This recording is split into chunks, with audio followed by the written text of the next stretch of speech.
हर मुहर्रमुल हराम का आगाज होते ही पूरी उम्मत मुसलमान हजरत इमाम आली मकाम इमाम हुसैन रज़ी अल्लाह तआला अन्हु और अहले बैत पर होने वाले मजालिम और मसाइब को याद करते हुए सोगवारी में डूब जाती है। करिया करिया शहर शहर अहले बैत की याद में महाफिल मुनक़िद की जाती हैं, जहां उन पर टूटने वाले मसाइब का तज़किरा किया जाता है, उनकी कुर्बानियों को याद किया जाता है और उनके फजाइल व मनाक़िब बयान किए जाते हैं। और ऐसा हो भी क्यों ना, हजरत इमाम हुसैन रज़ी अल्लाह तआला अन्हु ने अपने नाना हजरत मोहम्मद सल्लल्लाहु अलैहि वसल्लम के दीन की मोहब्बत और उसकी सरबुलंदी के लिए अपने लहू से सरजमीन करबला पर एक ऐसी दास्तान रकम की कि जो रहते जमाने तक बाकी रहेगी। चुनाचे मुसलमानान आलम अपने अपने अंदाज में हजरत इमाम आली मकाम को खराज तहसीन पेश करते रहते हैं, लेकिन ख़वातीन और हज़रात, निहायत ही अफसोस के साथ कहना पड़ता है कि ऐसे लोगों की कमी नहीं है जो इमाम आली मकाम अहले बैत के फजाइल व मनाक़िब बयान करते हुए और उनकी फजीलत साबित करने के लिए ज़ईफ तारीखी रिवायात और वाक़यात का हवाला देते हैं और मन गढ़ंत दास्तानें और किस्से सुनाते हैं। उनकी इन हरकतों से हजरत इमाम हुसैन रज़ी अल्लाह तआला अन्हु का मकाम और मर्तबा जो पहले ही आसमानों से बुलंद है, उनकी शान और रुतबे में और इजाफा तो क्या होना है, वो लोग खुद मजाक का निशाना बनकर रह जाते हैं। ऐसी ही एक मिसाल अल्लामा ज़मीर नकवी साहिब की है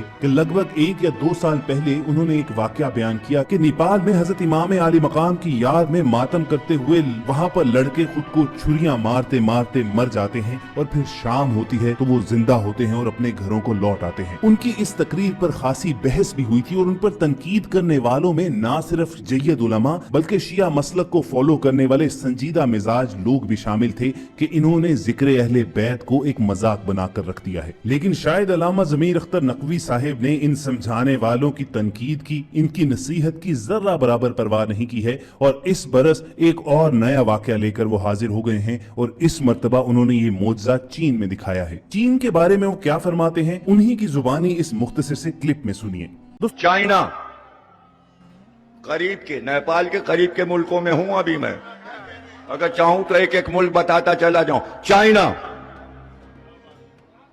बादशाह चला, जवान इकलौता बेटा कश्ती में है,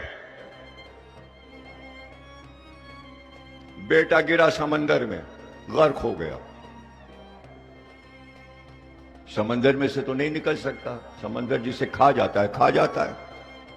किताब का नाम है दोमतुस साकिबा, 3 जिल्दों में। वजीर ने कहा अब इस वक्त आपकी एक ही मदद कर सकता है। कब वो कहां है? कब वो है तो मदीने में, बहुत दूर, लेकिन उसमें खासियत यह है कि कहीं से भी पुकारो वो आ जाता है। का उसका नाम क्या है? का उसका नाम है हसन इब्ने अली, मुसलमानों के नबी का बड़ा नवासा। आप पुकारिए। उसने दिल से यहां से पुकारा, घोड़े पे सवार इमाम हसन पानी पे घोड़ा दौड़ाते हुए आए, कश्ती के करीब आए। का क्या हुआ? क्यों आवाज दी? का मेरा बेटा समंदर में गिर गया। आपने हाथ समंदर पे डाला, का इसके बेटे को वापस कर, वो मेरी अमानत है। ये ले तेरा बेटा। कितने मिनट का क्लिप है? 1 मिनट का। डालो, कल डालना फेसबुक पे, कहना अब नेपाल के बाद जापान भी आ गया, चाइना भी आ गया। तुम मुल्क का नाम लेते जाओ, मैं तुम्हें पोस्टर बना बना के देता।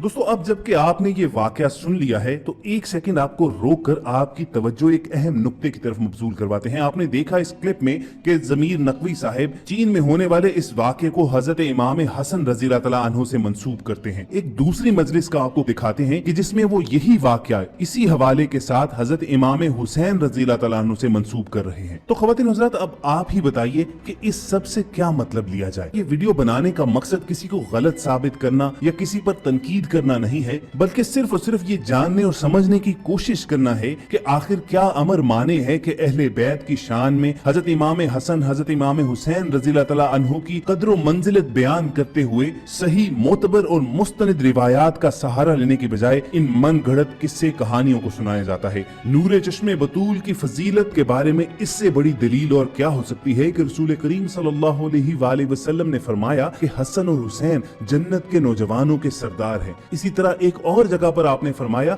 कि हुसैन मुझसे और मैं हुसैन से हूँ। तो सवाल यहाँ पर यह बनता है कि क्यों नहीं ऐसी मोतबर और मुस्तनद रिवायात को बयान करने की बजाय अहले बैत की शान को दिखाने के लिए ज़ईफ रिवायतों का सहारा लिया जाता है और ऐसे ऐसे किस्से कहानियां घड़कर पेश किए जाते हैं कि मुसलमानों की जग हंसाई का सबब बनते हैं। आपके ख्यालात के इजहार के लिए हमारा कमेंट सेक्शन हाजिर है, लेकिन यहाँ पर आपसे एक इल्तिमास जरूर करनी है कि किसी से बहस करते वक्त तहजीब का दामन मत छोड़िए। अल्लाह ताला ने मुसलमानों को कुरान करीम में दो नसीहतें फरमाई हैं, कूल कौलन सदीदा और कूल कौलम मारूफा, यानी सीधी और सच्ची बात करो और नरमी से बात करो। आप अपनी दलील देते वक्त तहजीब का दामन नहीं छोड़ेंगे, गालम गलोच से परहेज करेंगे और मुदल्लिल गुफ्तगू करेंगे। इसी एक बात पर अपनी आज की वीडियो का इख्तिताम करते हैं। फी अमानिल्लाह।